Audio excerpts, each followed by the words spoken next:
Advertising, it's red hot right now. No, not the ads, the industry. The success of shows such as Mad Men has put a bit of glamour back into the profession. But are those TV scenes realistic, and are the returns anything like they were in those golden days of advertising? Here to talk about all this and give us some insight, Claudine Cheever, Executive Vice President and Chief Strategic Officer for Saatchi Saatchi. Claudine, good to have you with us on Bloomberg. Nice to be here. Thank you for having me. So is it now more fashionable, more glamorous to be in advertising because of the success of Mad Men? Well, I don't think anyone's drinking in their offices anymore. But, you know, I think one of the interesting things that's happened in the recession, spending being down, is the power of creativity is at a greater value than ever. Clients want more for the money that they're giving the agency, so they expect really great ideas and really great creativity. And I think one of the things that we all love about Mad Men is Don Draper sort of is that symbol for that magic and that creativity, and that is why anyone goes into advertising. And believe me, the hours you work and what you put in, you wouldn't do it unless you have a passion for great creativity. You really have to love it. You have to love it.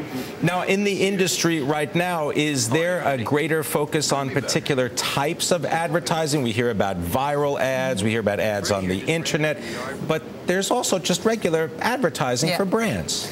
I think any advertising idea or an idea that solves a client's business problem. So I think one of the things that's kind of going away is creativity for creativity's sake. We've got to always start with the client's business problem, and what they expect from us is to understand their business and to articulate their business problem so well, to have great insights, to have that great moment when Don Draper realizes that the carousel is not a carousel, but it's, you know, it's a time machine, and he has that wonderful insight. We've got to have insights like that, and then we have to have the unreasonable power of creativity to bring it to life in a way that nobody could think of before. So I think a lot of the chatter about, is it a Twitter, is it a mobile app, is it on TV, that's all really important, but if we don't start with a great idea and great creativity that solves our clients' business problems, it's kind of just superfluous. Now, how did you solve one of your clients' problems, a 1-second ad for the Super Bowl? Explain what happened. Well, this is one of my favorite things we've done at Saatchi Saatchi, where I work, and one of the beliefs we have is that a brand can be really strong when it has a point of view, not just a positioning, but a position. So it's not about being whiter or brighter or faster. It's about having a real position and point of view. And Miller High Life has long been kind of a, you know, blue-collar working man's brand, a low-price brand, but we really felt that it could have this point of view that was about a lack of pretension, kind of being outraged at the pretentious things that go on. And obviously, as the recession hit, this became a very popular point of view, and people really connected with it. So we looked at the Super Bowl ad spending, which continues to get more and more ridiculous, and the amount of spending that it costs just to buy a 30-second commercial. And we looked at what Budweiser was spending, and they own the game. And we said, what can we do to kind of play with that? And we came out and said, you know, we don't need 30 seconds. We're Miller High Life. We're all about common sense in a bottle. We need 1 second.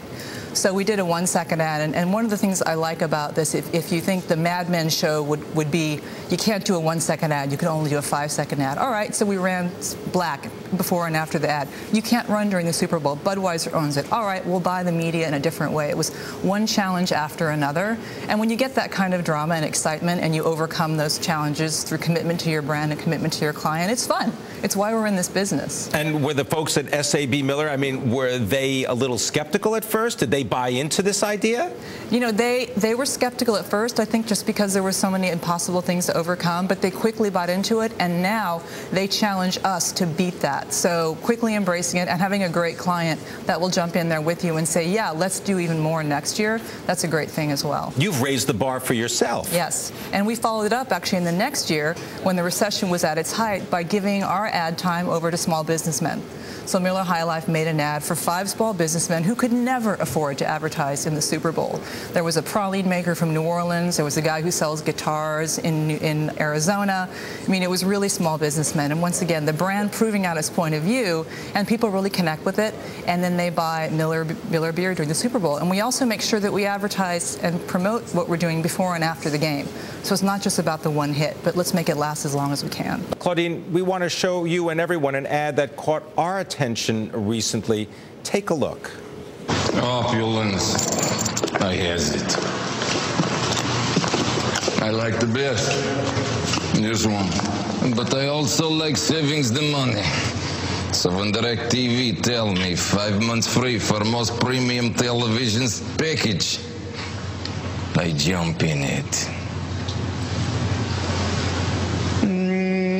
Forget cable. Switch to DirecTV and get 5 months free. Call 1-800-DirecTV.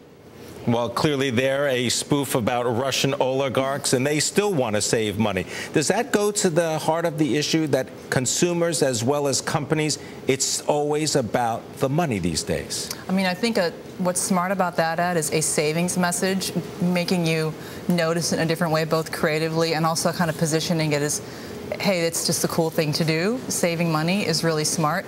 I think that kind of advertising has gotten really important, and embracing that and taking that on as a creative challenge, because that is a message that people take differently now. They really do pay attention to that. But I think also above and beyond that, really understanding what a brand's value is.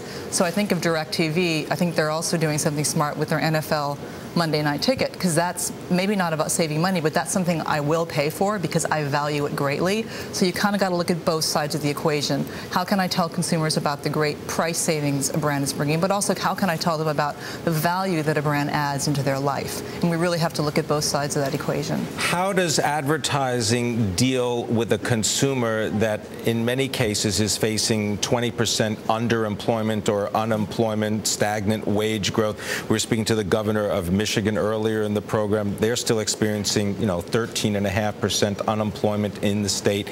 How has that changed the way advertisers try to relate to the public? I think it's been a really good challenge, because one of the things that we've learned is that we have to stop thinking about messages and think more of actions. So what can a brand say to people? Can we entertain them with a great television commercial? But what can we do for them to actually help them and be useful in their lives? So I think of an example, a brand at Saatchi Saatchi, Tide.